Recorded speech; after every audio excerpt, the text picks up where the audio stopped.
Tapi ayah saya tidak sukses secara bisnis karena bukan pengusaha, tidak juga punya karir karena dia bukan seorang profesional atau employee. Dia hanya seorang self employee sederhana banget sebagai tukang pangkas. Yang kalau banyak kepala yang minta dipotong rambut, alhamdulillah hari itu kita bisa makan jajan martabak. Kalau lagi nggak ada, dan seringnya nggak ada sih, ya udah kita makan aja dengan sayur yang ada di kebun. Enaknya tinggal di kampung emang gitu sih, hidupnya itu lebih terfasilitasi oleh alam, nikmat dari Allah. Kalau di kota, kalau nggak ada uang, nggak bisa pesan makanan online, nggak ada kuota, nggak ada saldo. Kalau di kampung tinggal petik daun singkong. Saya ngelihat ibu saya nyari bayam liar, nyari kangkung liar di rawa-rawa, sehingga kebutuhan nutrisi tetap tercukupi walaupun kita nggak punya uang. Buat saya itu ajaib. Kenapa ajaib? Karena orang bilang untuk dapat kenangan indah dalam hidup kayak gitu butuh modal. Orang tuanya harus sukses dulu, harus kaya dulu, harus tinggi dulu jabatannya, sehingga baru bisa mendapatkan kehidupan yang layak bersama keluarga. Saya nggak sesukses itu orang tuanya, tapi alhamdulillah merasakan kenangan yang indah di masa kecil. Itu awal dari keajaiban. Nanti muncul lagi keajaiban-keajaiban lain dari keluarga yang tidak punya background agama sama sekali, tapi alhamdulillah entah bagaimana caranya Allah mentakdirkan saya juara musabaqah beberapa kali di tingkat nasional. Itu buat saya keajaiban. Kenapa? Orang saya bukan anak seorang qori, bukan anak seorang ustadz, bukan anak seorang kiai. Hanya anak kampung si bolang yang kerjanya main di sawah, main di bukit, main di laut. Tapi memang kita jadi anak yang paling beruntung. Belum ada gadget. Tahun berapa itu Ustaz? Adalah pokoknya. Belum ada gadget. Saya termasuk generasi transmigran dalam teknologi. Kita ngerasain masa tidak ada gadget dan masa ketika ada gadget. Kalau disuruh milih, saya pengen masanya balik lagi ke masa tidak ada gadget. Kalau disuruh milih sebagai transmigran ya, mungkin kalian banyak yang udah natif, yang nggak ngerasain fase masa hidup nggak ada gadget tuh nggak ngerasain, karena anak-anak muda usia 20 tahun kesini, kalian nggak bisa memilih, lahir udah ada gadget. Saya beberapa teman-teman yang punya pengalaman hidup di dua masa ini bertransisi, kalau disuruh milih nih, ini kerennya hidup di masa dulu, kalian bayangin aja. Kalau disuruh milih nih, buat saya udah pasti saya memilih hidup di zaman dulu sebelum ada gadget. Itu keren banget kehidupan, indah banget, seru banget. Tapi kita kan tetap mensyukuri apa yang ada ya, bukan mengeluhkan ya. Jadi ya udahlah, ada gadget ya udah pakai.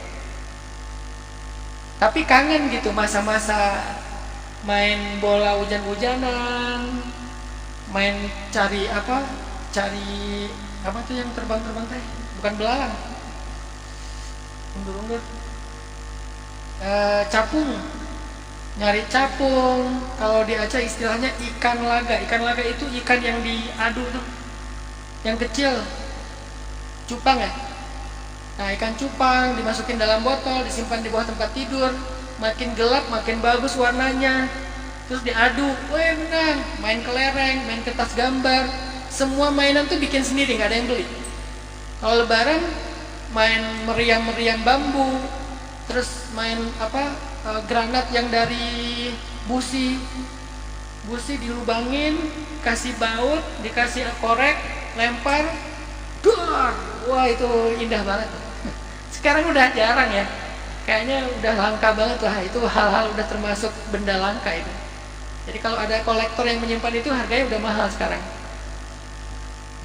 Dengan kondisi hidup saya seperti itu, anak kampung banget, alhamdulillah dikasih kesempatan untuk bisa juara musabaqah beberapa kali, mulai dari kecamatan, kabupaten, provinsi, nasional, dan beberapa daerah di Indonesia. Itu keajaiban. Nanti baru kita bahas gimana cara mencipta keajaiban itu ya. Terus keajaiban lain untuk orang yang nggak pintar kayak saya di sekolah, bisa sekolah di Mesir itu keajaiban. Tapi saya punya keyakinan nggak ada orang yang nggak pintar. Apalagi setelah saya sekarang bikin sekolah gratis namanya Sekolah Rimba Indonesia. Itu sekolah SD berbasis alam, 9 hektar luasnya, fasilitasnya lengkap, ada stable berkuda sendiri, ada farming, ada kolam renang segala macam, tapi gratis. Dan gratisnya bukan untuk yang nggak mampu aja, yang mampu juga gratis.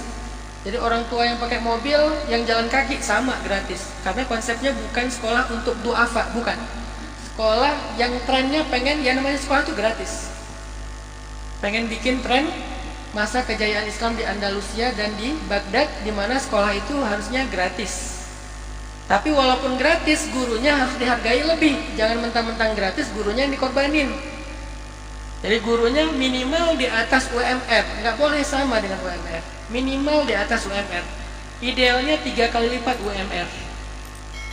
Karena profesi guru itu profesi yang paling berharga. Sekarang masa profesi guru kalah sama profesi content creator, kalah sama profesi copywriter, kalah sama profesi editor. Ya, kan itu profesi yang sekarang lagi ngehit tuh. Anak-anak muda pada jadi content creator, bahkan jadi live TikTok. Itu kan ada semacam talentnya kan, yang live-nya tuh 24 jam di TikTok, itu dibayar loh, dan lumayan tuh. Kalau ada yang mau nanti silakan. Jadi talent live TikTok. Sementara guru yang jauh lebih berharga, karena guru ini adalah rahimnya peradaban. Dari mereka lahir para pendidik, para pemimpin masa depan, nggak dihargai. Jadi buat kita nggak kayak gitu. Konsepnya nggak kayak gitu. Muridnya gratis, gurunya dihargai, bebannya ditanggung sama yayasan atau apapun itu nama organisasinya, sekolah. Sehingga saya punya keyakinan nggak ada anak yang nggak pintar, semuanya pintar, cuma pintarnya beda-beda. Makanya konsep pendidikan standarisasi saya kurang setuju. Alhamdulillah sekarang kan kita udah mulai berubah nih pola pendidikan kita di Indonesia. Udah mulai belajar dari Finlandia, belajar dari Kanada, dari New Zealand, dari Jepang. Jadi tidak ada standarisasi. Saya dulu stres kalau disuruh belajar misalnya kayak, kalau matematika sih saya suka ya. Yang saya waktu itu agak-agak stres tuh belajar kimia. Itu kalau udah rumus-rumus kimia tuh pusing, nih buat apa sih belajar ini? Kalau matematika buat saya tuh kayak games, kayak puzzle gitu. Kalau kimia buat saya kayak, ini apa sih gitu. Kan masing-masing orang punya taste, punya apa yang dia suka dan gak suka. Tapi saya bukan orang yang muncul di sekolah, bukan yang pintar banget, yang ranking 1. Dengan keterbatasan yang seada-adanya ini, kok bisa kuliah di Mesir, beasiswa, berangkat sendiri, pulang bertiga. Teman-teman saya anak orang kaya, berangkat sendiri, pulang masih sendiri. Saya anak orang miskin, berangkat sendiri, pulang bertiga. Soal gimana nggak ajaib? Ya. Anak pengusaha sekolah di Mesir, anak pejabat sekolah di Mesir, anak beasiswa yang karena pintar beasiswa ke Mesir, berangkat sendiri, pulang masih sendiri. Saya yang nggak pintar, bukan anak pengusaha, bukan anak pejabat, yang berjuang banget untuk sampai ke Mesir, berangkat sendiri, pulang bertiga, bawa istri dan anak, menikah di Masjidil Haram. Coba orang miskin anak tukang pangkas menikah di Masjidil Haram. Dan waktu mau menikah, qadarullah dapat jatah kuota calon mertua saya pas berangkat haji. Kok bertepatan waktunya? Mertua saya orang Tuban. Waktu itu dari Tuban berangkat haji. Di waktu yang sama saya pun jadi petugas haji dari Mesir. Allah udah ngatur timingnya. Dan pas sampai di Mekah, di antara satu kloter Jawa Timur, Tuban, cuman bis mertua saya yang nyasar. Kan ada beberapa rombongan bis tuh, yang nyasar cuman bis mertua saya. Yang lain semuanya sampai di penginapan, mertua saya nyasar. Akhirnya dia nelpon saya, saat itulah saya tunjukkan heroisme saya. Menantu idaman. Langsung mertua saya pas saya ketemu sama dia, wah ini menantu saya kuliah di Mesir, satu bis tuh heboh. Akhirnya semuanya minta ditemenin, dibimbing. Pembimbingnya malah jadi santai, gara-gara mereka minta dibimbing oleh saya. Gimana saya nemukan bis itu? Keajaiban juga. Karena saya nggak tahu di mana lokasinya. Saya bilang, siap. Saya manggilnya Abah. Siap Abah, ntar saya cariin. Nyari, asal aja nyarinya, nemu. Setelah di Mesir lulus kuliah, pulang ke Indonesia, netap di Tuban 6 bulan. Saya bikin sekolah di Tuban, SD juga. Dari dulu memang senang bikin pergerakan ya. Bikin sekolah di Tuban, SD namanya Sekolah Al-Huda. Sekarang jadi sekolah terbesar di Tuban. Punya mantan Bupati Tuban. Dulu beliau belum jadi bupati, masih pengusaha batubara, Pak Huda. Beliau pengen bikin sekolah untuk anaknya. Beliau bilang minta tolong saya, bisa nggak? Ya udah, saya konsep sekolah Islam unggul. Akhirnya jadilah sekolah Al-Huda, sekarang udah sampai SMA. 6 bulan di Tuban. Istri saya kayak punya cita-cita pengen pengen ngadu nasib dengan merantau lagi nih, nggak mau cuman di rumah, pengen merantau. Tiba-tiba dia dapat panggilan ngajar bahasa Arab di Bandung. Nggak punya siapa-siapa di Bandung, nggak kenal siapa-siapa, nggak punya siapa-siapa, pokoknya berangkat aja. Modalnya siapa? Modalnya istri saya ngajar bahasa Arab di Al-Imarat, ada lembaga bahasa Arab di sana. Istri saya karena juga belajar di Mesir, dia yang diminta untuk ngajar bahasa Arab. Saya ngelamar jadi admin aja nggak diterima. Ngelamar jadi admin, bukan jadi dosen ya, bukan jadi guru di situ, ditolak. Agak-agak mirip cerita saya sama Ustaz Abdul Somad. Ngelamar jadi guru, nggak jadi dosen, ditolak semua. Setelah beberapa lama, tempat yang kita lamar dulu malah minta kita ngisi kajian di situ. Saya bilang, kalian nggak salah. Dulu masih ada loh map saya di situ. Ngelamar jadi ustadz, jadi guru, ditolak, se-Bandung Raya nolak. Saya pakai motor yang dimodali mertua saya, motor Shogun yang lama banget. Keliling Bandung, taruh proposal jadi guru. Semuanya alasannya mirip, lebih banyak murid daripada guru, jadi kita belum bisa nerima. Sehingga singkat cerita, karena saya nggak bisa ngajar, ya udah saya bikin kerjaan sendiri. Saya nerjemahin buku bahasa Arab, diterjemahin ke bahasa Indonesia, lalu ke penerbit. Lama-lama saya pikir, ngapain saya nerjemahin, kenapa nggak nulis sendiri aja. Akhirnya saya mulai nulis sendiri. Setelah nulis saya tawarkan ke penerbit, mereka nerima, tetapi kurang menghargai. Royaltinya penulis itu rendah sekali diberikan oleh penerbit, apalagi penulis awal, penulis pemula, belum profesional. Udah gitu dibayarnya per 6 bulan. Bukan saya perhitungan, tapi saya butuh untuk nafkahi keluarga. Anak saya masih bagi, butuh susu segala macam, kontrakan setiap 6 bulan sekali harus bayar. Nggak bisa 6 bulan mereka bayar dan angkanya nggak masuk. Karena penerbit rata-rata kayak gitu, ya udah saya bilang, ya udah saya terbitin sendiri deh. Terbitin sendiri, cetak sendiri, walaupun nggak punya modal, tapi punya semangat komunikasi yang baik, amanah, janji ditepati. Akhirnya bisa menerbitkan pertama 3.000 eksemplar. Dari 3.000 eksemplar naik 5.000, 5.000 naik 10.000. Jual sendiri, kalau ada pameran buka stand sendiri, yang jadi salesnya kita juga, di X bannernya mukanya muka saya juga. Nyusun buku sendiri yang dibikin kayak muter-muter gitu, kayak twist gitu kan. Awal-awal alhamdulillah lewat usaha penerbitan buku jadi merambah, bikin usaha jual pulsa. Dulu kan pulsa masih di warung-warung. Alhamdulillah saya punya 60 cabang pulsa di Bandung. Saya naruh di warung-warung, nanti pas sorenya ada tim saya yang ngambil, ngumpulin. Paginya naruh lagi, ngumpulin lagi. Alhamdulillah dari pulsa mulai main di mobil, jual beli mobil bekas. Beli mobil, terutama mobil-mobil carry yang Adi Putro, yang kayak gitu-gitu kan bagus tuh buat kolektor ya. Ngambil di kampung-kampung, orang-orang kampung kan nggak tahu harga mobil yang kayak gitu, ternyata di kota mahal. Beli di kampung, diperbaiki dikit, jagain originalitasnya, jual lumayan.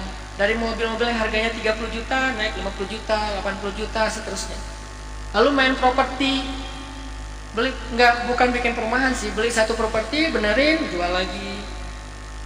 Kok bisa dari nol banget? Itu semuanya keajaiban. Bukan saya hebat, bukan saya tahu caranya, bukan saya udah emang pengusaha enggak sama sekali. Itu semuanya keajaiban. Yang saya mau cerita, sampai sekarang kemudian saya bikin dakwah. Saya nggak suka dakwah ceramah doang tuh, nggak suka. Karena buat saya dakwah itu bukan cuma ceramah, membuat program perubahan, harus sustain, berkelanjutan. Ceramah cuma salah satu instrumen dalam dakwah.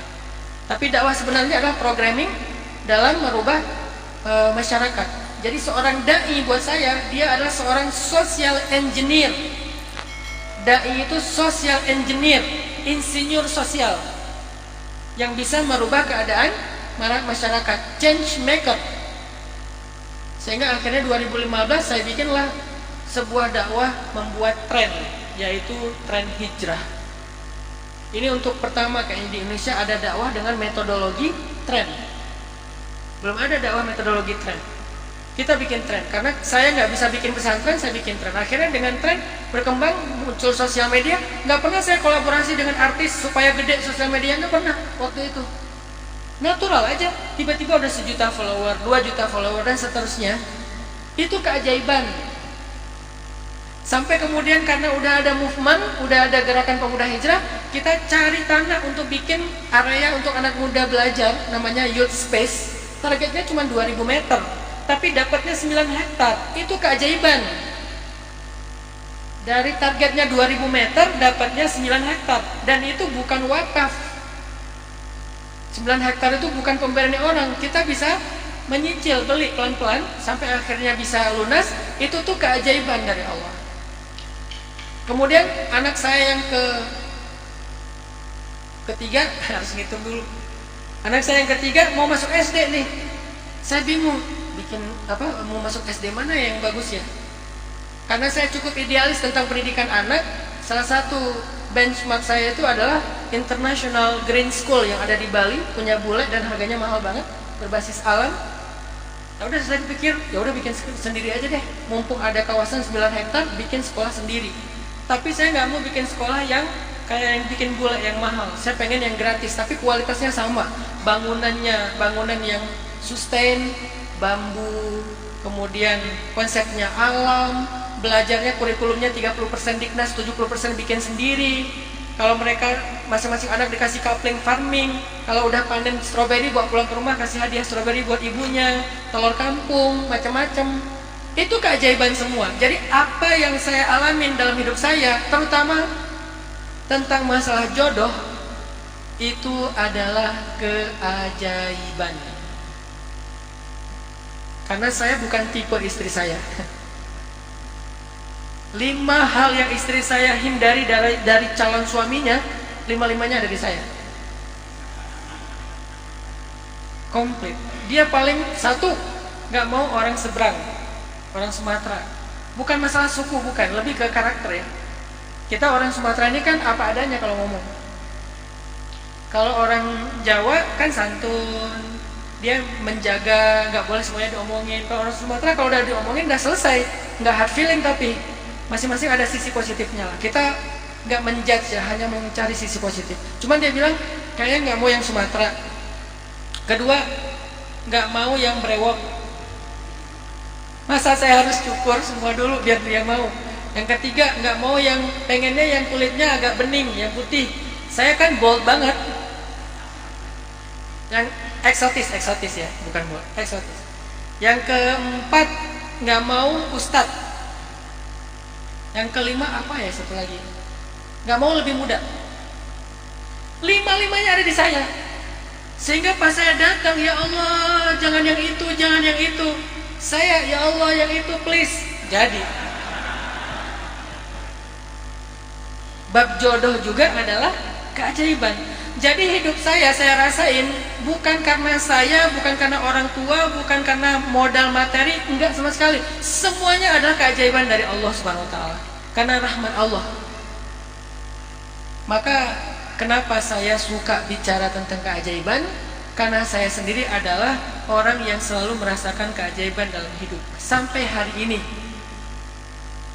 Pertanyaannya, gimana cara kita memunculkan, menghadirkan keajaiban dalam hidup kita?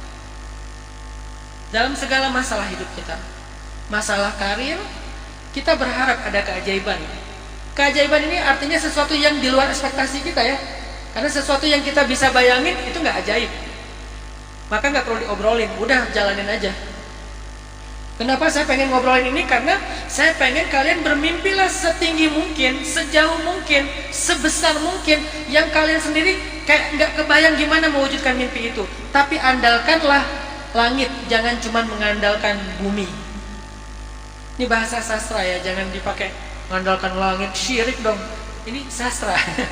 Andalkan langit itu bahasa lain dari andalkanlah Allah. Jangan cuma ngandalin diri sendiri. Kalau kita mencari sesuatu mengandalkan diri kita tuh terbatas banget pencariannya. Kemampuan kita cuma segitu doang.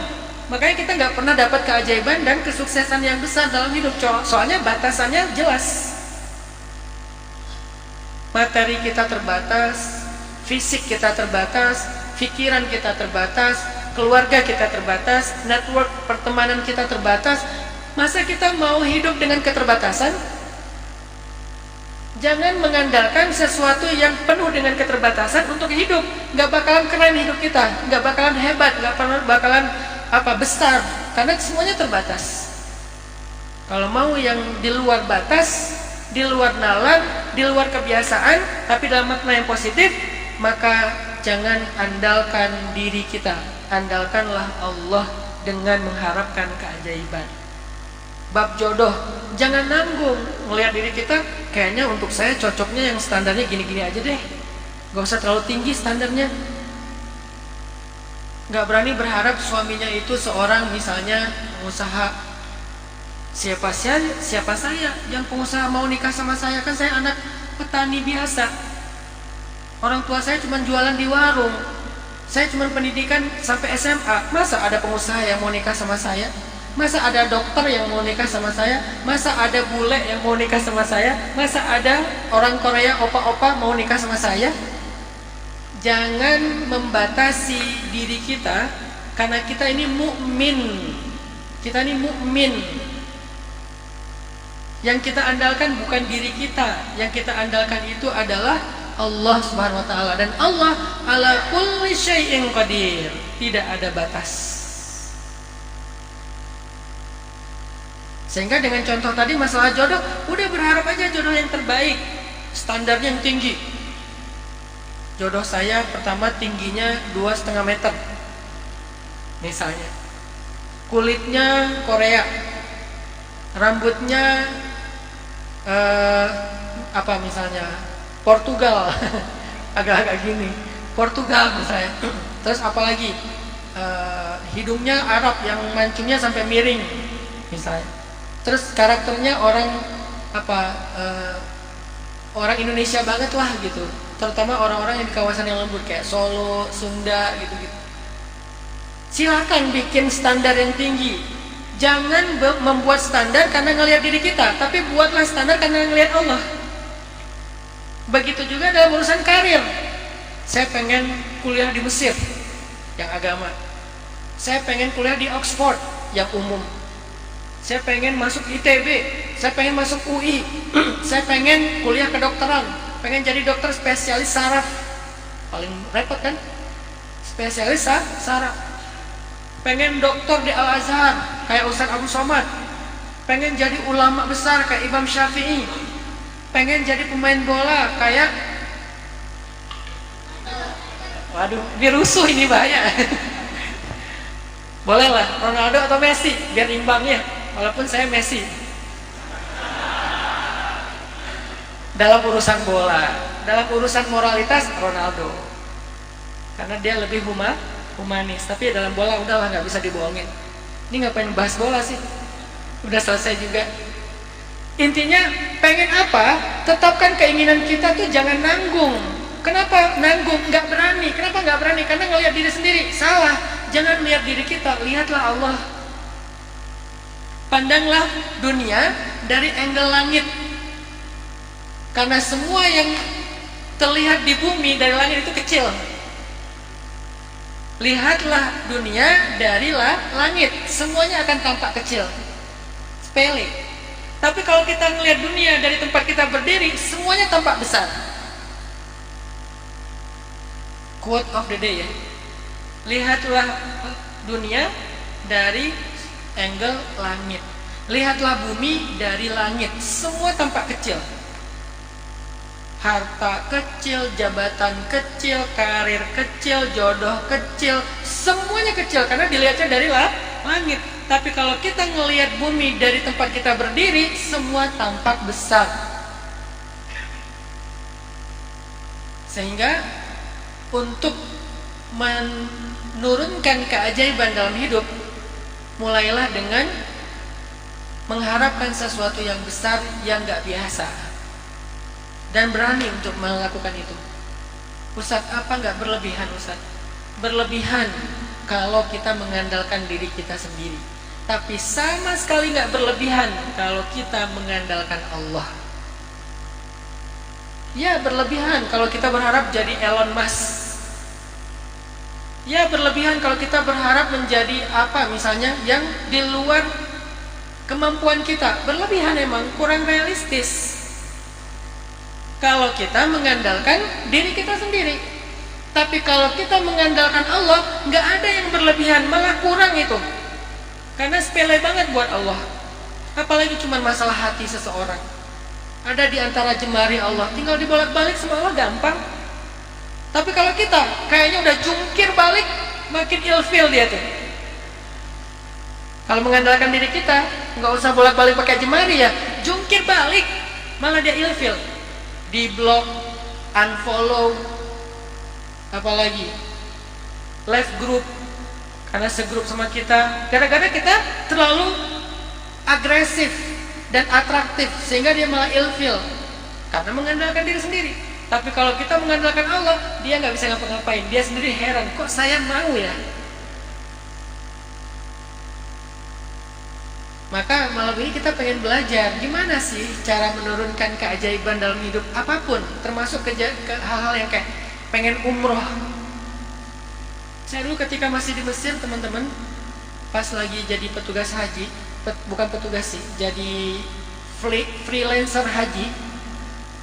Karena freelancer itu bukan petugas resmi, cuman bantu-bantu.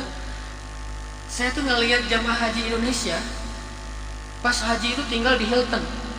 Enak banget, bukan soal bangunannya gede. Keluar dari kamar langsung masjid, kan enak banget ya. Keluar dari kamar tuh baju rapi, wangi, udah mandi, datang ke masjid nyaman, beres sholat balik lagi ke kamar, dekat, nggak perlu jauh-jauh. Saya tidurnya di emperan, bukan di halaman masjid, di emperan jalan dekat masjid. Mandinya di toilet masjid, makannya 2 hari sekali, karena nggak cukup uang untuk makan setiap hari. Itu pun bareng-bareng dengan teman-teman. Pernah saya makan sampah, saking laparnya pernah makan sampah. Karena jamaah haji itu kalau makan tuh banyak sisanya, buang sembarangan. Saya anggap ini masih layak dimakan, saya koreh-koreh tuh sampah. Wah, ini yang bagus nih, layak nih makan, saking laparnya. Waktu itu saya membayangkan, bisa nggak ya saya suatu saat umroh atau haji tinggalnya di situ. Alhamdulillah sekarang bolak-balik. Dan saya kalau misalnya ke sana selalu berharap pengen ngerasain yang dulu saya bilang, yang saya bergumam tuh.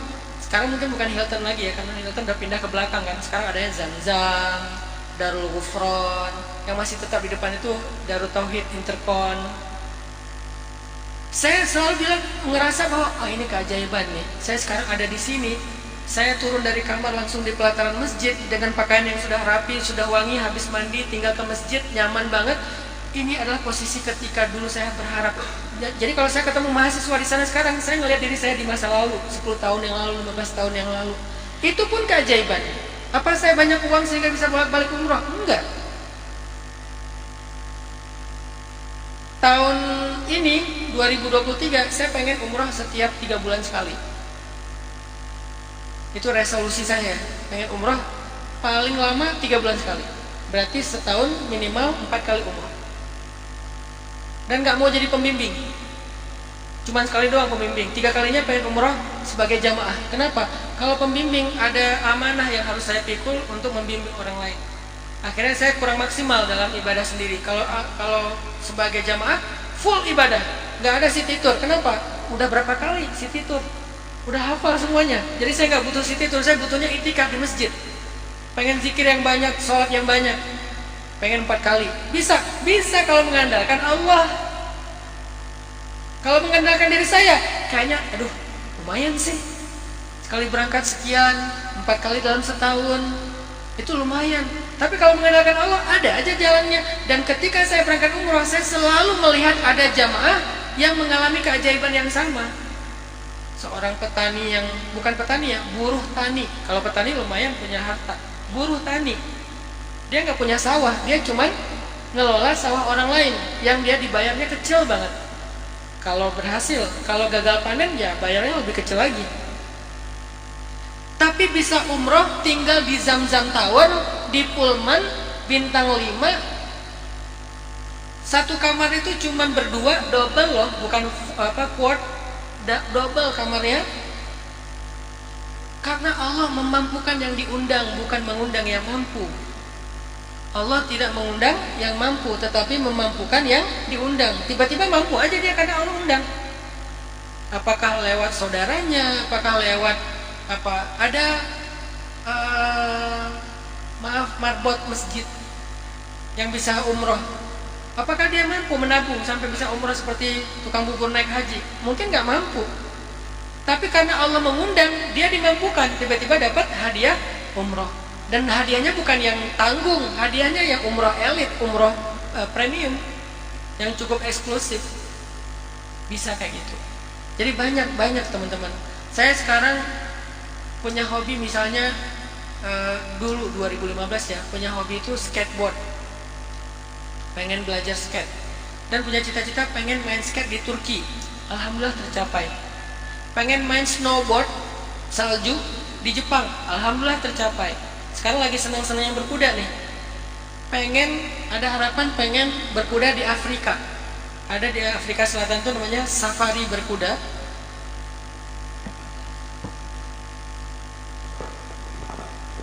Cek. Ada program safari berkuda di Afrika Selatan sambil menikmati alam liar dari dekat sambil berkuda.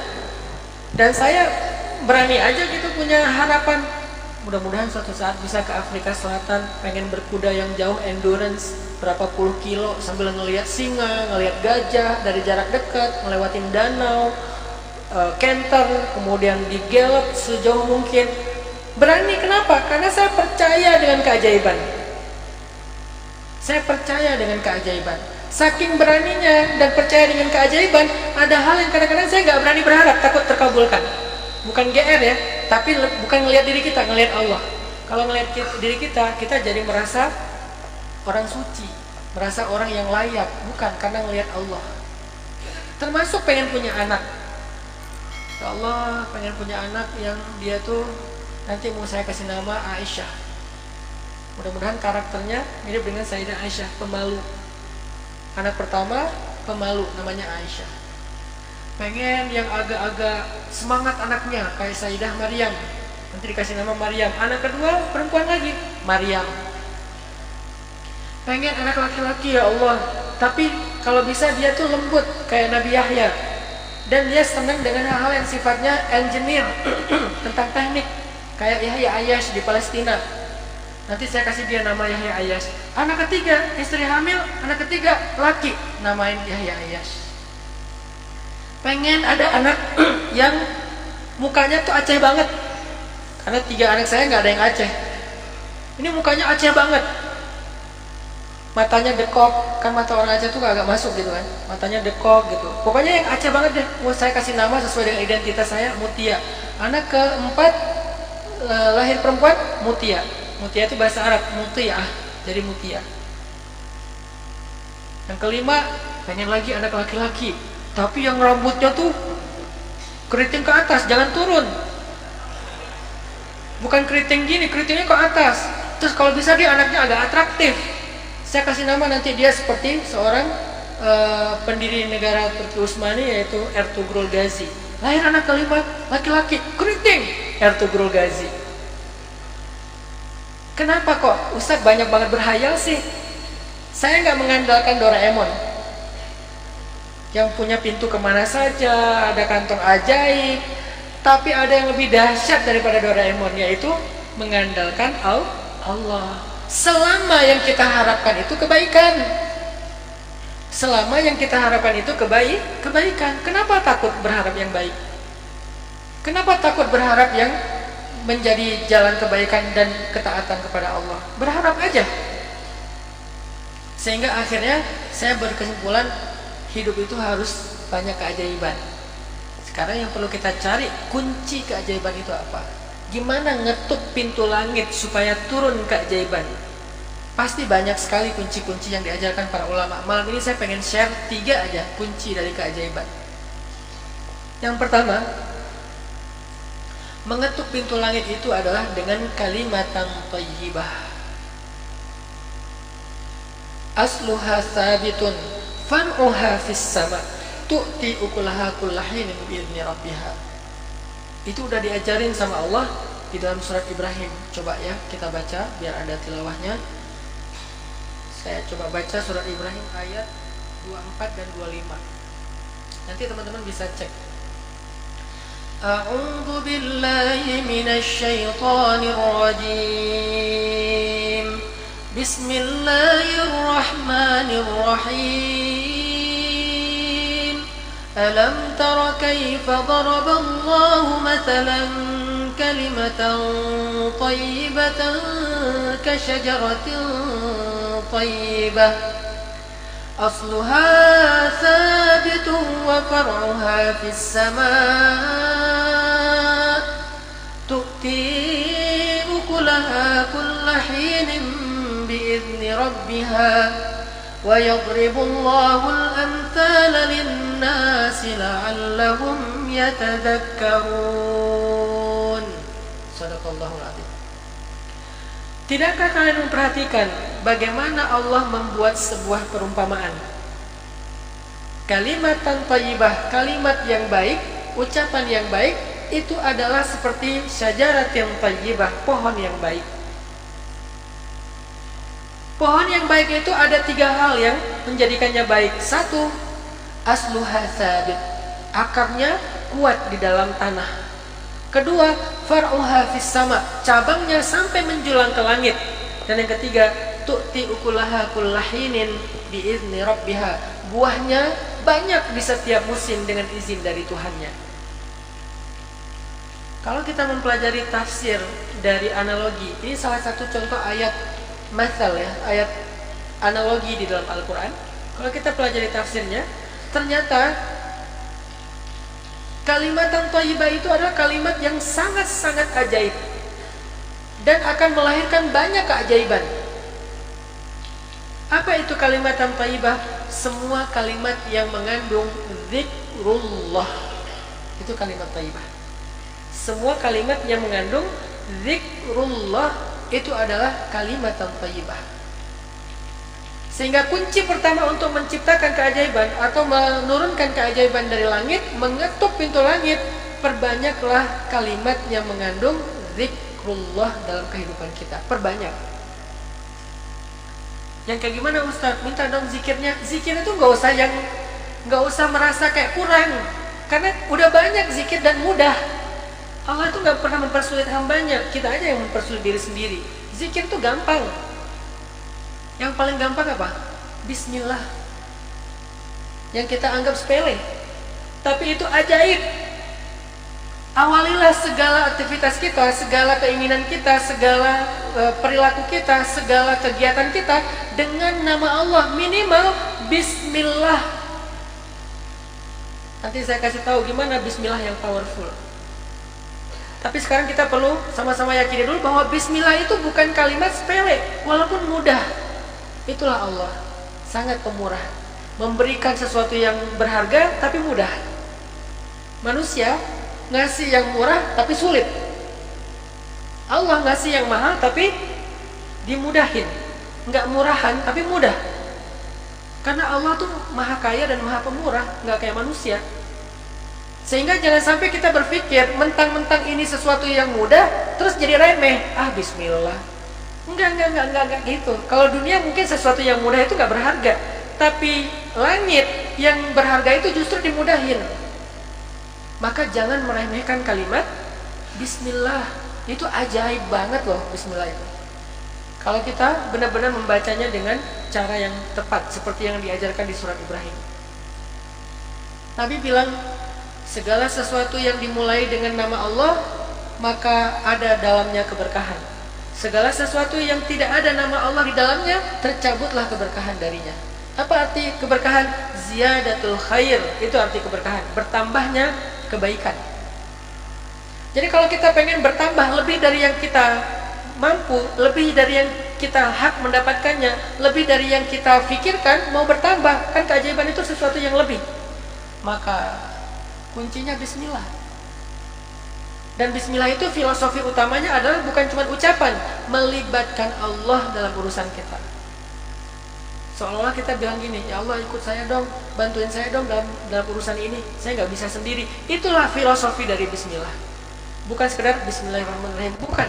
Bismillah itu kayak kita ngomong, ya Allah tolong dampingi saya, karena ini kayaknya berat banget, saya nggak mampu kalau nggak ada engkau ya Allah. Tapi semua kalimat itu dirangkum dalam kalimat yang sederhana, bismillah, atau mau panjang dikit, bismillahirrahmanirrahim.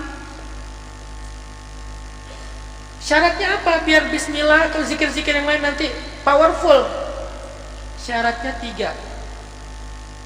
Tadi yang disebutkan, bukan 3, syaratnya 1 yang disebutkan di dalam surat Ibrahim. Asluha thabit, akarnya kuat. Apa maksud akar yang kuat? Baca dengan ini, bukan dengan ini. Baca dengan hati. Baca dengan hati beda dengan membatin ya. Membatin kan gini, mirip-mirip ngelamun kan. Baca dengan hati itu bukan membatin. Dia bisa ngomong juga, lafziah juga, tetapi maksud baca dengan hati itu baca dengan yakin di sini. Karena iman letaknya di dalam hati, bukan di lisan. Kalau iman letaknya di lisan, maka banyak orang munafik yang sudah masuk golongan orang yang beriman. Mereka mengatakan kami beriman kepada Allah, kami beriman kepada Rasul, kami beriman kepada hari akhir. Kata Allah, wa ma hum bimu'minin. Mereka bukan orang beriman. Kenapa? Fi qulubihim marad, hatinya berpenyakit. Qalatil a'rabu amanna. Orang Arab Badui bilang kami beriman. Kata Allah, lam tu'minu. Kalian belum beriman. Kenapa? Walamma yadkhulul iman fi qulubikum. Iman belum masuk ke dalam hati kalian. Jadi iman adalah tentang hati, bukan tentang ucapan aja. Sehingga bisa jadi kalimatnya sederhana, cuman bismillah, tapi karena diucapkan dengan hati, itu powerful. Gak usah sepanjang bismillah, Allah aja udah. Satu kata doang nih. Gak usah bismillah yang terdiri dari beberapa kata dan huruf ya. Allah aja, itu beda-beda. Kita bilang Allah, gak terjadi apa-apa. Tapi Nabi bilang Allah, itu orang yang megang pedang, jatuh pedangnya dia gemetar dan gak kuat berdiri. Masih ingat kan kisahnya? Seorang musuh ketika Nabi lagi bersandar istirahat di sebuah pohon, tiba-tiba musuh itu datang meletakkan pedang yang sangat tajam di leher Nabi. Sejak saya belajar tentang menyembelih yang sesuai dengan syariah, yang Islam, yang ihsan, saya jadi tahu pedang tajam itu ngeri sekali ternyata. Karena saya pernah nyembelih, pas lagi bersih-bersih tuh nggak sengaja ngegores tangan sampai agak lumayan gede tuh lukanya, sobek dagingnya, itu nggak kerasa loh. Saya baru tahu itu luka ketika ngeliat darah. Saking tajam pisau yang saya pakai, tangan saya keiris, nggak kerasa. Disitulah saya jadi paham, ternyata benar kata Nabi, Allah menyukai ihsan dalam segala sesuatu. Kalau kalian nyembelih, ihsanlah dalam menyembelih. Salah satunya dengan memakai pisau yang paling tajam, karena itu nggak akan menyakiti hewan. Kita punya konsep menyembelih nggak boleh lebih daripada 2 detik. Nggak ada gorok tuh nggak ada. Sek selesai. Ada di video di YouTube saya, di Instagram saya. Kenapa? Karena saya banyak ngeliat orang nyembelih itu nyiksa hewan. Tidak ihsan. Kita ihsan, sekali dorong, sekali tarik, selesai. Kurang dari 2 detik. Hewan nggak kaget, nggak meronta-ronta, kejang-kejang tetap harus kejang-kejang supaya ngeluarin semua darahnya, supaya merendahkan kolesterol. Tapi nggak kaget. Artinya, ketika ada orang yang meletakkan pedang di leher Nabi, itu kalau pedang ditarik dikit aja, itu leher langsung kepotong. Saya baru tahu ternyata pedang bisa setajam itu juga. Ditaruh di sini Nabi. Dia bilang, wahai Muhammad, sekarang cuma ada saya dengan kamu di sini. Kalau saya ingin membunuh kamu, saya tarik nih pedang sedikit, langsung siapa yang bisa nolong kamu? Nabi buka matanya, melihat orang itu dengan badan tegak, yang sangat arogan, sombong. Nabi cuma bilang Allah, langsung gemetar tuh orang. Cuman kata Allah, kita sering kan bilang Allah, ada yang gemetar nggak? Nanti yang kasih nafkah kita siapa? Allah, Mbak. Oke deh gitu. Bisa nggak bikin cewek gemetar dengan kata Allah? Belajar malam ini. Bisa nggak bikin calon mertua gemetar dengan kata Allah? Kita belajar. Karena itu jauh lebih mudah daripada membuat musuh gemetar dengan kata Allah. Nabi lebih hebat lagi. Musuhnya gemetar sampai jatuh pedangnya, diambil balik sama Nabi, ditodongkan ke dia. Nabi bertanya yang sama, terus dia bilang, engkau Muhammad yang bisa menyelamatkan aku. Akhirnya Nabi bebaskan. Akhirnya dia pulang. Dia malah mengatakan, masuklah kalian ke agama Muhammad yang dia mencintai kalian lebih daripada mencintai dirinya sendiri, menginginkan kebaikan untuk kalian lebih daripada kebaikan untuk dirinya sendiri, malah jadi dai. Dahsyat loh. Kalimatnya sama loh dengan yang kita ucapkan Allah, tapi kok beda? Tadi di hati Nabi Allah itu beda dengan di hati kita. Di hati Nabi Allah itu beda dengan di hati kita. Di hati kita Allah itu banyak syarat. Saya mau gini kalau, saya begitu kalau, kita banyak syarat. Di hati kita Allah itu nggak almighty, nggak ala kulli syai'in qadir, masih ragu-ragu. Bisa nggak ya? Emang Allah mau ngabulin? Emang Allah memperhatikan saya? Emang Allah, banyak banget kata-kata yang syarat dan kondisi berlaku di hati kita tentang Allah. Makanya keajaiban pun syarat dan kondisi berlaku. Di hati Nabi nggak ada syarat dan kondisi. Dalam hati Nabi Allah itu utuh sebagaimana haknya Allah. Allah itu utuh sebagaimana haknya Allah, sehingga pertolongan Allah juga utuh sebagaimana hak imannya Nabi. Jadi bukan tentang zikir yang saya Ustaz tolong berikan saya zikir yang belum pernah ada dibaca siapa-siapa. Enggak gitu juga. Udah zikir yang udah diajarkan Allah dan Rasul itu udah mudah dan sangat ajaib. Tinggal kita belajar bukan apa zikirnya, gimana berzikir dengan zikir itu. Sederhananya berzikir dengan melibatkan hati. Maksud melibatkan hati harus kuat yakinnya di sini. Jadi ketika kita bilang bismillah, ketika kita bilang insya Allah, ketika kita bilang hasbi Allah, di sini tuh harus kuat. Sehingga kalau di sininya kuat, apa yang kita yakini, ana inda dhanni abdi bi. Aku tergantung prasangka hambaku kepadaku.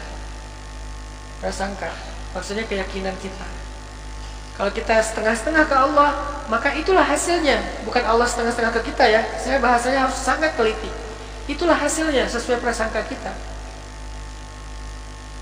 Sehingga kunci pertama, teman-teman, Bapak Ibu, kalimatan thayyibah. Syaratnya asluha tsabit.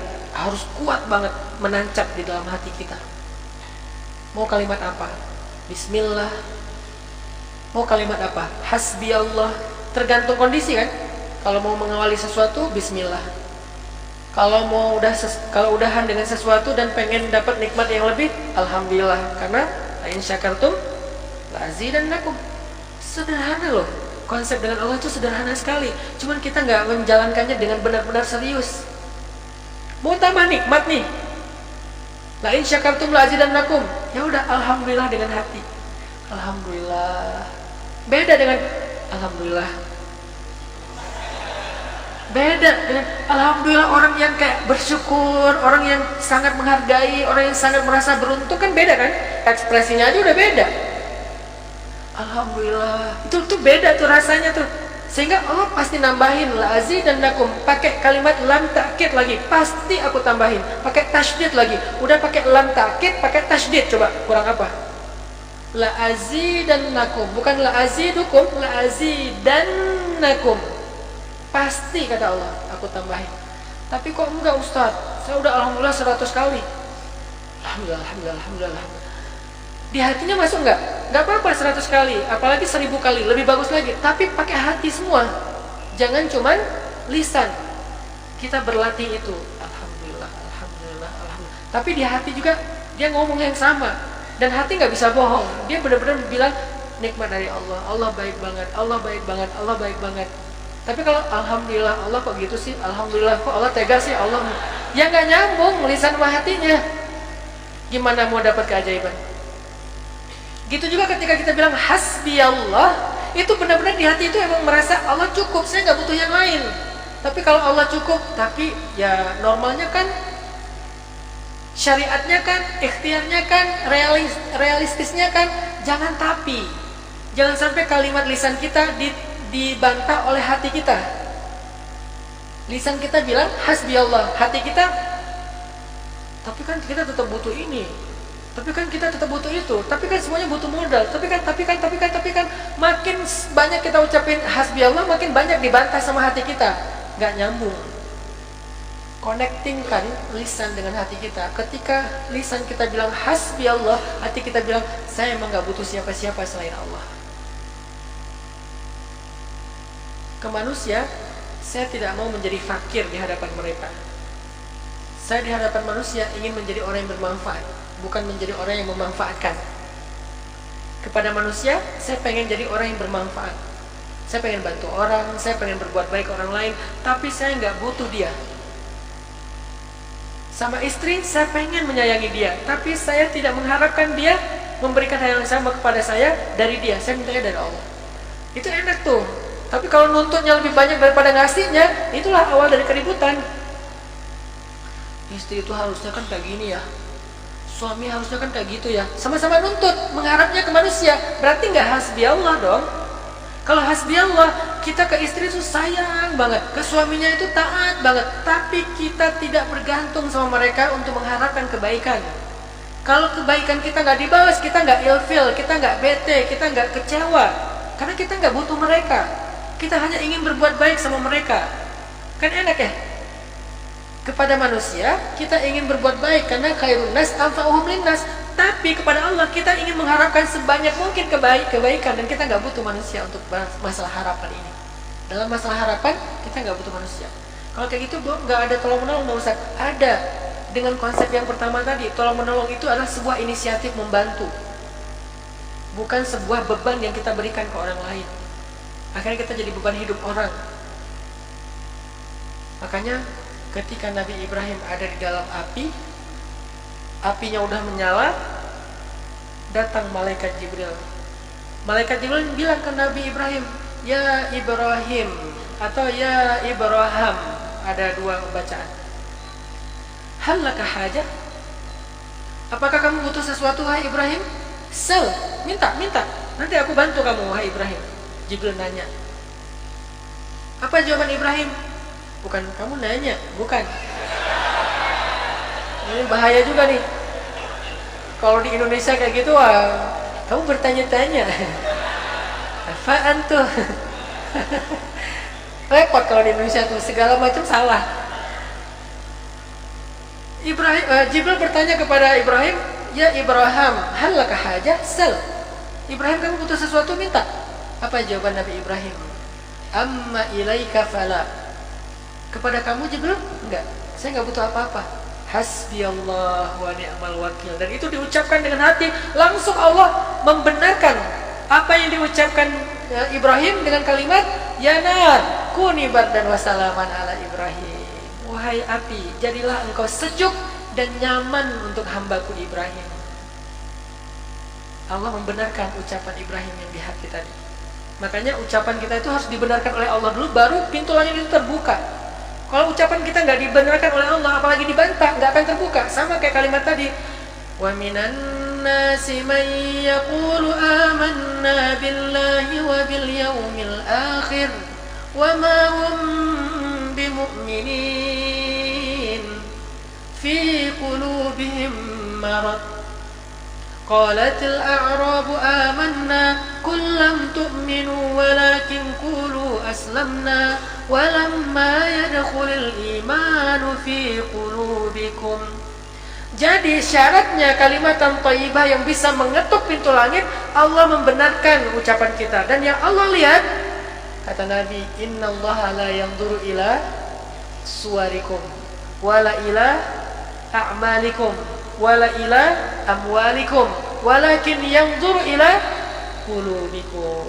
Allah nggak ngelihat penampilan kalian, Allah nggak ngelihat dulu perbuatan kalian. Dalam riwayat yang lain, Allah nggak ngelihat harta kalian.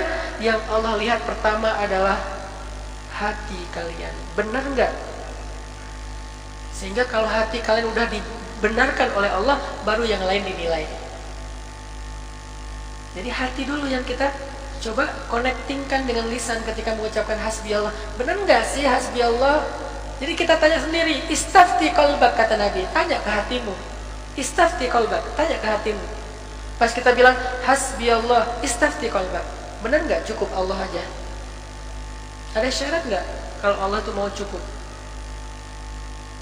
Ketika kita bilang la haula wala quwata illa billah, tidak ada daya, tidak ada kekuatan, mau punya harta nggak bisa, mau punya backingan nggak bisa, mau punya teman nggak bisa, mau punya apapun nggak bisa, nol, sama sekali nggak berdaya dan upaya. Illa billah, kecuali Allah terlibat dalam urusan saya. Istafti kalau nggak kamu beneran, cuma tanya gitu kan, beneran. Kalau beneran, Allah membenarkan, dahsyatlah Allah kita. Ada kisah tentang Allah. Ini tahu jam berapa? Soalnya masih ada 2 lagi besar. Mungkin malam ini 1 dulu ya. Biar saya ada kesempatan lagi ke Sunnah. Enak gitu, Masya Allah. Mudah-mudahan tuh energi. Masjidnya nyaman. Makanya udah akan bulan yang lalu saya kembali lagi ke sini. Alhamdulillah. Gimana tadi? Ada cerita ini biar kita nyanyi bahwa ini kalau itu nggak ada yang biasa, semuanya ajaib. Mungkin sebagai teman-teman pernah kita cerita. Jadi dulu itu ada sahabat yang sedang dapat musibah, anaknya ditawar sama musuh. Anaknya dalam sebuah peperangan ditawar sama musuh. Musuh mengancam akan membunuh anak ini kecuali orang tuanya bisa memberikan tebusan. Apa tebusannya? 100 ekor domba. Kalau anaknya selamat, harus diberikan 100 ekor domba. Sementara orang tuanya ini bukan orang kaya, sehingga dia bingung, panik, gimana anak saya, kalau besok pagi saya nggak memberikan domba 100 ekor, anak saya bakal dibunuh sama musuh. Minta tolong ke tetangga, saudara, nggak ada yang bisa kasih 100 ekor domba.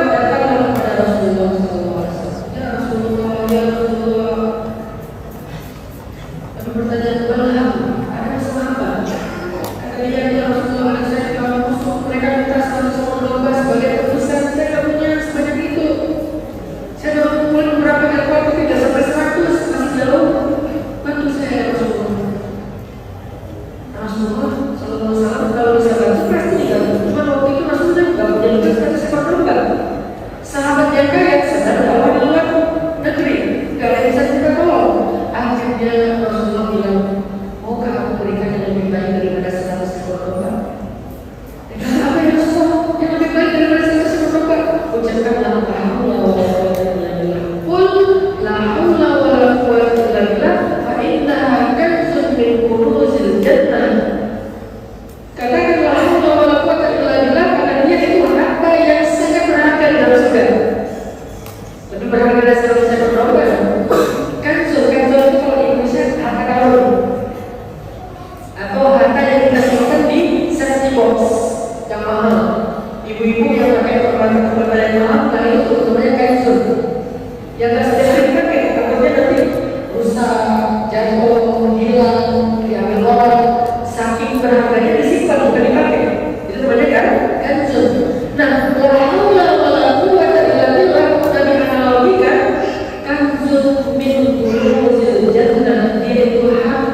ditukar dengan harta yang berharga yang sudah terlalu pasti bodoh. Terserah kepada Allah, pokoknya ini lebih berharga. Saya mau menebus karena saya bukan dengan 100 ekor domba. Saya mau menebus karena saya dengan harta yang ada di dalam surga. Masa nggak bisa? 100 ekor domba yang boleh jadi bisa? Itu adalah bagi mereka. Sehingga sepanjang malam berdua, menjelang subuh tiba-tiba ada yang tutup pintu. Assalamualaikum. Kedengaran suara anaknya.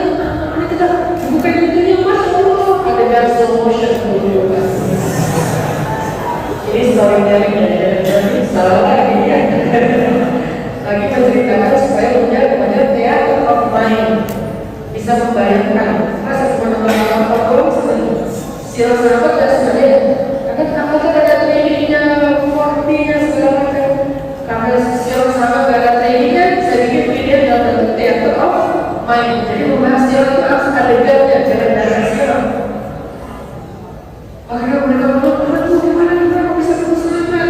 Dia cerita, Pak, gak tahu bahasa Arabnya. Ya Umar, orang-orang itu kalau bagian ibu yang lalu bukan umi biasa. Yang lalu itu bukan Umar. Manggil ayah yang lalu yang abadi. Yang abadi itu biasa. Abadi adalah ya Umar. Tadi malam-malam kita diikat, terus dijaga sama musuh-musuh yang pengen menebus, meminta tebusan kepada ibu dan ayah. Tapi tiba-tiba datanglah angin yang dingin membuat mereka tertidur. Ketika mereka tertidur, datang seorang laki dengan pakaian putih, wajah bercahaya, langsung datang membuka ikatanku, dan kemudian laki-laki itu menyuruhku untuk pergi pulang. Segera pulang, segera pulang. Maka aku pun segera meninggalkan tempat itu dan pulang. Ketika aku ingin meninggalkan tempat itu, aku melihat ada 100 ekor domba milik musuh. Daripada pulang tangan kosong, aku bawalah 100 ekor domba itu ke rumah. Akhirnya bukan cuma selamat, membawa 100 ekor domba gratis, ghanimah, harta rampasan perang. Kok bisa ada keajaiban itu? Karena kalimat sederhana yang kita juga ucapin, la haula wala quwata illa billah. Tapi kok kita nggak dapat keajaiban?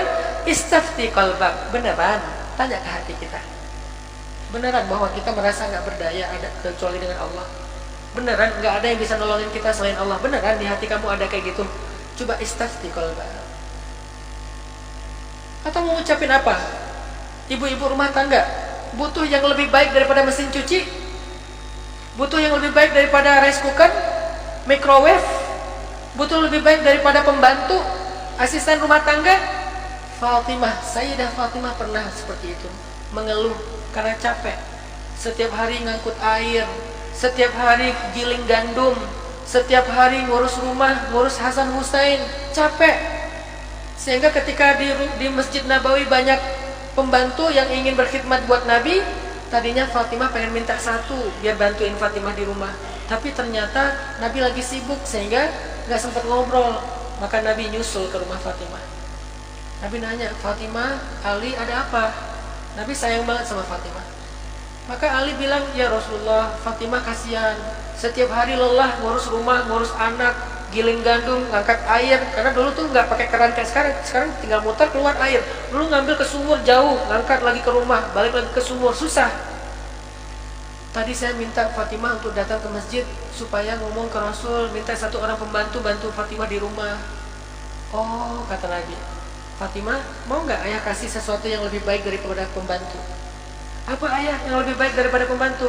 Sebelum tidur, coba Fatimah baca Subhanallah 33 kali, Alhamdulillah 33 kali, Allahu Akbar 34 kali.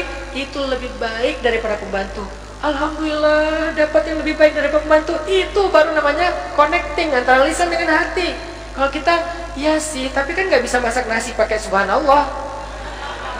Iya sih, tapi kan nggak bisa nyuci baju pakai Alhamdulillah. Kita tuh terlalu banyak tapi, makanya keajaiban juga pakai tapi. Akhirnya Fatimah mendawamkan sebelum tidur baca zikir yang tadi 100 kali. Sejak itu Fatimah merasa ringan dan mudah sekali mengerjakan semua pekerjaan rumah, nggak rasa berat dan capek sama sekali. Jadi ternyata keajaiban dalam hidup itu muncul dengan kalimat thayyibah. Syaratnya sederhana, sabitun harus kuat di hati. Baru nanti dia far'uha fis sama, baru nanti dia menjulang ke langit. Arti menjulang ke langit, ngetuk tuh pintu langit dengan dahan-dahannya, akan bergesekan di pintu langit sehingga pintu langit terbuka. Syaratnya biar dia menjulang ke langit, akarnya harus kuat di dalam hati. Itulah syarat keajaiban pertama. Yang kedua, ini kita ringkas. Kunci keajaiban yang kedua itu adalah sedekah. Kunci keajaiban yang kedua adalah sedekah. Terutama dalam masalah musibah. Saya selalu percaya ini, tapi saya bukan lagi mau nodong ya. Nanti siapa yang bawa cincin tolong kasih ke saya, enggak. Saya cuma mau motivasi aja. Tapi kalau mau ada yang mau bersedekah sekarang langsung dipraktekin. Nih ada teman-teman dari panitia ataupun DKM buat dakwah di Masjid Nur Muhammadi atau buat perbaikan beberapa kebutuhan fasilitas masjid, silahkan sambil jalan aja ya kita bahas. Nabi pernah bilang gini, demi zat yang jiwaku di dalam genggamannya, tidak akan ketemu sedekah dan musibah di hari yang sama. Demi zat yang jiwaku di dalam genggamannya, tidak akan ketemu sedekah dan musibah di hari yang sama. Artinya apa? Kalau kita pengen hari itu terhindar dari musibah, kuncinya sederhana, hari itu bersedekahlah. Nggak akan ketemu tuh. Dan saya selalu mengandalkan itu. Jadi ada, ini maaf mungkin kalau ada yang mungkin nggak sesuai ya. Saya pernah beli kendaraan, terus ditawarin asuransi kan. Beli kendaraan ditawarin asuransi.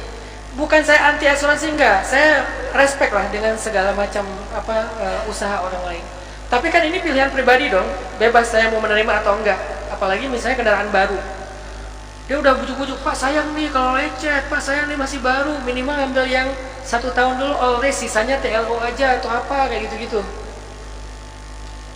Ada yang asuransi konvensional, ada yang asuransi syariah. Apapun itu saya nggak bahas fikih, yang jelas pilihan pribadi saya udah punya asuransi. Saya bilang, oh udah punya, pakai produk apa Pak? Produk langit. Gimana caranya? Saya mengasuransikan kendaraan saya dengan sedekah. Karena saya takut kegores, lecet, tabrakan segala macam, ya udah saya sedekah aja tiap hari. Pokoknya pagi bangun habis sholat subuh itu salah satu aktivitas daily rutinnya adalah ya sedekah, seberapapun yang kita mampu. Mau 5.000, 10.000, 100.000, bebas. Sesuai dengan kemampuan rezeki kita, sedekah. Sehingga ketika saya sedekah, saya ngeliat ke langit sambil membatin, ya Allah, maha benar engkau dan benarlah Rasulmu, gak akan ketemu sedekah dan musibah di hari yang sama. Hari ini saya udah sedekah ya Allah, jagalah saya dan keluarga saya, harta saya. Alhamdulillah aman. Saya punya kendaraan gak pakai asuransi sampai sekarang. Tapi bagi yang mau asuransi, nanti saya dihujat pula sama teman-teman asuransi. Yang mau pakai asuransi silahkan. Ini pilihan pribadi saya. Agak nekat sih. Emang gak pernah kejadian Ustaz? Ada kejadian. Mobil gak pernah lecet atau ditabrak orang? Pernah. Saya lagi parkir mobil depan masjid, saya sholat, pas keluar dari masjid mobil saya rusak, agak parah.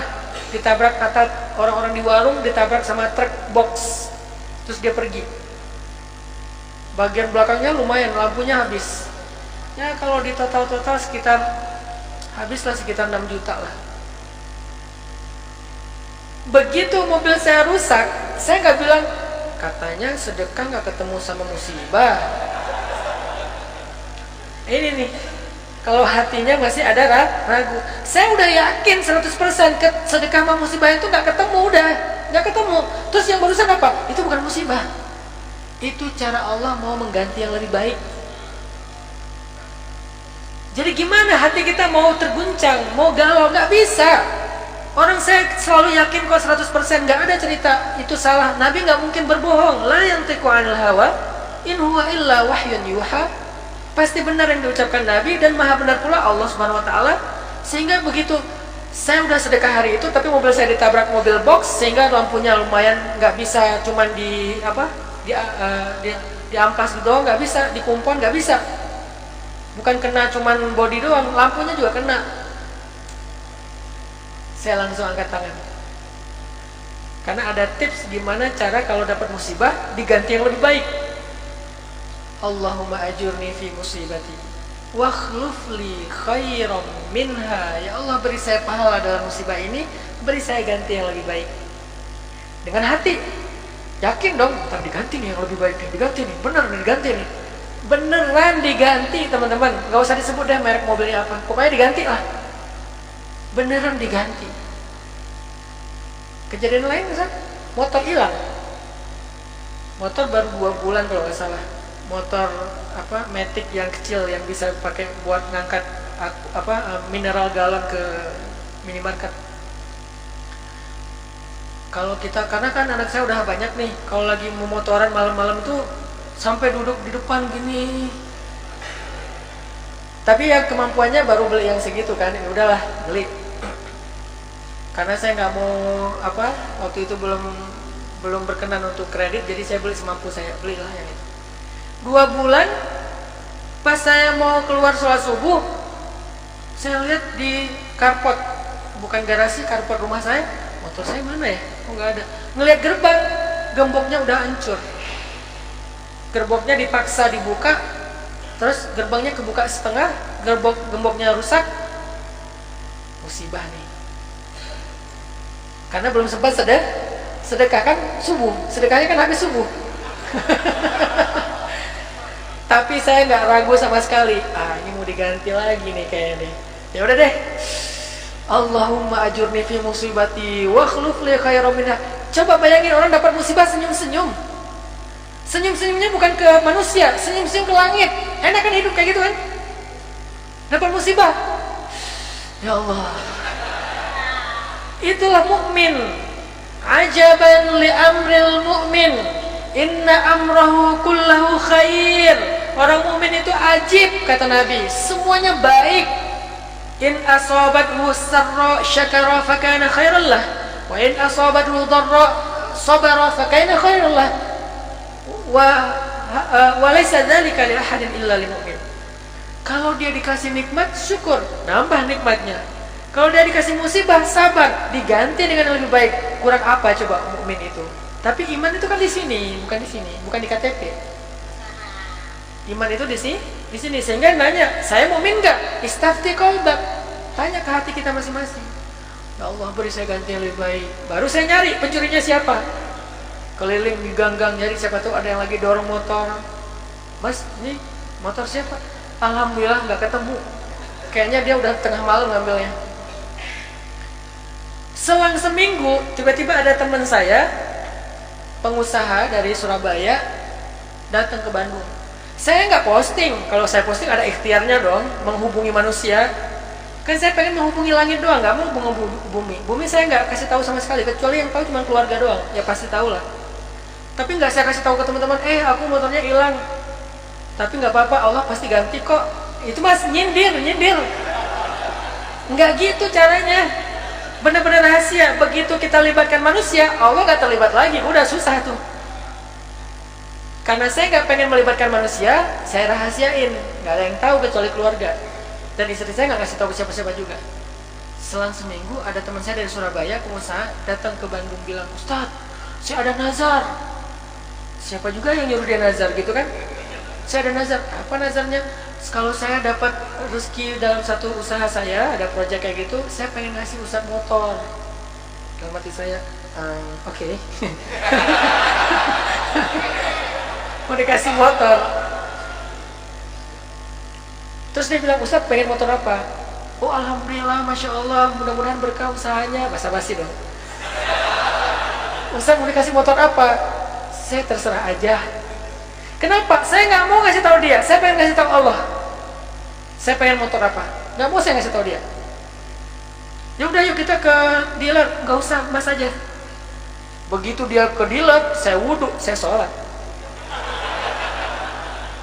Mumpung dia lagi di dealer, saya wudhu, sholat hajat 2 rakaat, beres sholat, ya Allah, kalau bisa yang CC-nya lebih gede.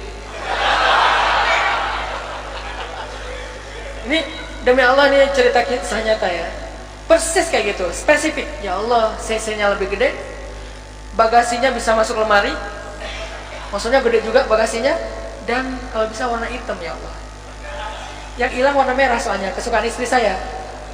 Saya pengennya warna hitam, biar nggak malu kalau dipakai. Masa saya pakai warna merah, genit banget ya. Akhirnya yang warna hitam ya Allah. Di atas sajadah. Dia datang, saya nyebut mereknya lah gitu. Tapi nggak usah disebut sini karena nggak di endorse. Saya nyebut mereknya ini, warnanya hitam, bagasinya gede, sesinya lebih gede. Bisa saya pakai jalan agak jauh. Dia datang bawa persis seperti yang saya baca di dalam doa. Wah, ketagihan kalau kayak gini caranya. Selang sebulan kemudian datang teman saya dari Purwakarta, pengusaha juga. Ustadz, saya udah lama niatin pengen ngasih Ustadz motor. Hah? Oke. Saya nggak kasih tahu siapa-siapa. Pas tadi dapat juga saya nggak posting, alhamdulillah motor yang hilang diganti. Enggak, cuma ngomong terima kasih ke dia. Saya nggak mau rame. Ustadz pengen ngasih Ustadz motor, udah lama banget pengen ngasih Ustadz motor. Ustadz butuh motor apa sih? Ah, enggak lah, terserah Mas aja. Ya ke dealer ya, nggak usah. Dia ke dealer, saya wudhu. Allah. Ya Allah, kalau bisa CC-nya lebih gede dari yang kemarin. Yang kemarin yang hilang tuh harganya kurang lebih 16 juta. Yang dapat yang pertama yang hitam itu sekitar 31 juta. Minta yang 60 juta biar bisa touring. Ya Allah, hitam juga sih tetap. Mereknya ini, CC-nya lebih gede. Niat saya pengen dakwah ke daerah-daerah yang di pesisir. Masalahnya coba tanya, benar pengen dakwah? Kan Allah tahu kan? Wa asirru qaulakum aw ijharu bi innahu alimun bidatis sudur. Allah tahu banget lah, nggak usah bohong sama Allah. Ngomong mau dakwah ke pesisir bla bla bla, padahal dalam hati pengen jalan-jalan sama teman. Allah tahu, udah nggak usah bohong, mending kita jujur aja. Kalau nggak ada nggak usah diomongin. Berhubung ada waktu itu ya saya omongin. Allah tahu niat saya. Waktu itu saya pengen bareng dengan si Edi Brokoli, teman-teman anak-anak muda influencer, kita pengen dakwah di daerah pesisir sekalian main surfing. Ya Allah, datang bawa persis, saya nggak pernah ngomong, coba bayangin. Bawa dengan motor yang gede itu, harga sekian, cc-nya sekian, warnanya juga hitam. Alhamdulillah cukup deh, jangan deh, ntar kebanyakan bingung, sombong banget ya. Alhamdulillah Allah ganti. HP juga gitu. Saya ada kajian di Masjid Al-Latif Bandung, sholat tahajud bersama jam 2. Saya bangun jam 2 di rumah, baru kebangun, udah jam 2. Kan langsung panik kan, saking paniknya saya wudhu segala macam. Ke rumah saya jarak ke masjid itu 30 menit, masih tinggal di daerah pinggiran kota Bandung. 30 menit, karena panik, ini pasti jauh udah pada nunggu nih, udah jam 2 nih. Nggak sengaja HP jatuh, layarnya rusak. Saya perbaiki nggak bisa, tapi pas jatuh langsung saya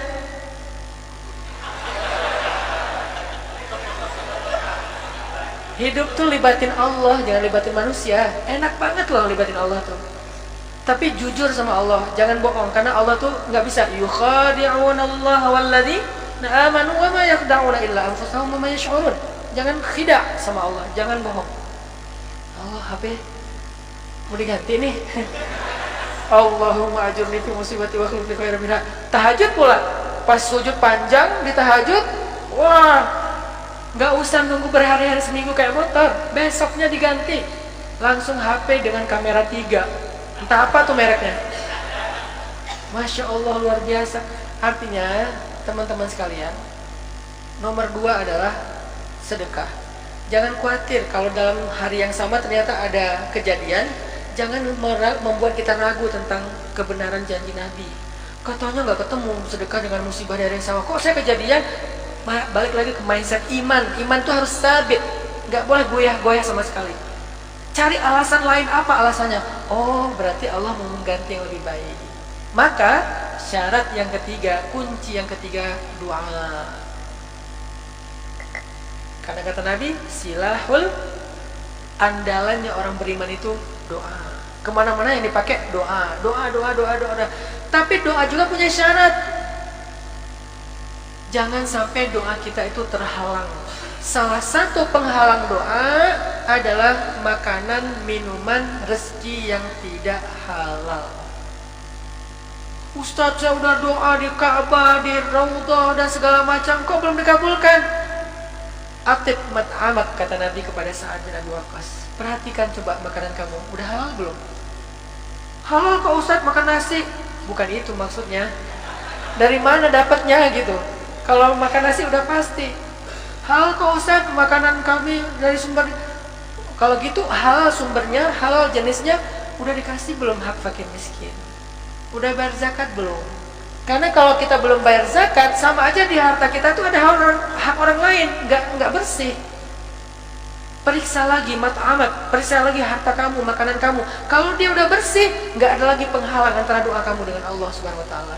Udah langsung ajaib tuh doa. Dan yang kedua tentang doa yang harus kita pahami, Allah pasti mengabulkan doa kita setidaknya dengan dua cara. Dengan dua cara, setidaknya bisa lebih. Tapi yang paling sering itu dua cara. Sayangnya kita selalu memaksakan cara yang pertama, makanya kita sering kecewa. Apa cara Allah mengabulkan doa? Yang pasti semua doa dikabulkan selama itu baik dan tidak ada penghalang ya. Syaratnya baik dan tidak ada penghalang, semua doa dikabulkan. Terus kenapa kita malas-malas berdoa, irit-irit berdoa? Kenapa nggak minta aja semuanya? Selama tidak ada penghalang, selama doanya kebaikan, pasti dikabulkan. Dan Allah mengabulkan dengan dua cara minimal yang paling gampang kita pahami. Cara yang pertama, dikabulkan persis seperti yang kita minta. Itu yang kita mau. Ya Allah, akunnya @fulanah bin fulan. Semoga saya bisa menikah dengan dia. Oh, amin, ini belum jelas orangnya ini. Jadi dulu tuh ada tabiin yang doa di depan Ka'bah, ya Allah nikahkanlah saya dengan Sukainah bintu Husain. Disebut namanya Sukainah bintu Husain. Nikah dengan Sukainah bintu Husain. Siapa itu Sukainah bintu Husain? Selebgram zaman dulu. Arti selebgram terkenal. Semua cowok-cowok pengen jadi suaminya dia. Seperti Khadijah di zamannya, sangat terkenal kecantikannya, kedermawanannya, kehebatannya, sehingga laki-laki ini doa depan Ka'bah, ya Allah nikahkan saya dengan Sukainah bintu Husain. Nikah. Itu artinya dikabulkan persis seperti yang diminta. Seneng gak kalau kayak gini? Tapi ada yang lebih keren loh. Dikabulkan dengan cara yang kedua. Apa cara yang kedua? Dikabulkan dengan diganti yang lebih baik dari yang kita minta. Kadang kita nggak ngerti ini sehingga kita komplain. Kok belum? Kok nggak dia? Kok dia jadinya sama dia? Ini saya tanya sama teman-teman. Misalnya teman-teman minta sama orang tua, minta uang, ya bulanan ini aku minta uang ya, ada kebutuhan untuk bayar sekolah ini. Berapa nak? 1 juta. Ah, cuma 1 juta udahlah, ayah kasih aja biar kamu nggak kekurangan 5 juta ya. Ayah kok gitu sih sama aku? Kok nggak ngerti aku sih? Maunya apa sih? Sok tahu banget dulu. Gitu nggak kita? Enggak lah, orang dikasih 5 juta kok komplain? Udah pasti kita, ah beneran ya, beneran. Oh ayah baik banget, I love you, muah segala macam. Ya, bersyukur kan? Karena dikasih lebih daripada yang diminta. Kenapa kalau ke Allah kita nggak kayak gitu? Ya Allah, Sukainah bintu Husain dikasih Sukainah bintu Hasan misalnya. Sepupunya lebih cantik misalnya, lebih cocok buat kita. Kenapa komplain? Karena Allah pasti mengabulkan doa kita dan gak mungkin sia-sia. Tidak ada orang yang mengangkat kedua tangannya ke langit lalu menurunkannya dalam keadaan kecewa, itu gak ada. Dia kecewa karena dia gak beriman dengan janji Allah. Sal tu'ta ud'u li astajib lakum wa idza sa'alaka ibadi an inni qarib ujibu da'watad da'i idza da'an. Itu udah pasti. Andalkan 3 kunci tadi Bapak Ibu teman-teman. 1, kalimatan thayyibah, libatkan Allah dengan lisan dan hati kita. Bismillah, alhamdulillah, hasbiyallah, la haula wala quwata illa billah. Apalagi banyak-banyak. Semua kalimat itu baik. Kalimat zikir. Dan zikirnya jangan cuma sekali 2 kali, ribuan. Makin banyak hajatnya, makin banyak zikirnya. Yang kedua, andalkan ketuk pintu langit dengan sedekah, terutama dalam menghindari musibah. Yang ketiga, ketuk pintu langit dengan tok tok tok, ya Allah, doa. Tapi ketiga-tiganya harus dilakukan dengan syarat imanan wahtisaban, dengan yakin dan penuh pengharapan. Syaratnya cuma itu, imanan wahtisaban, yakin dan penuh pengharapan. Kalau bisa dengan iman dan ihtisaban, yakinnya utuh, nggak pakai syarat, nggak pakai kata tapi, nggak ada term and condition, maka Allah akan tunjukkan keajaiban dalam hidup kita, apapun masalah hidup kita. Semoga ini bermanfaat, menjadi petunjuk dalam hidup kita, menjadi guidance dalam hidup kita. Barakallahu fikum. Wassalamualaikum warahmatullahi wabarakatuh. Waalaikumsalam warahmatullahi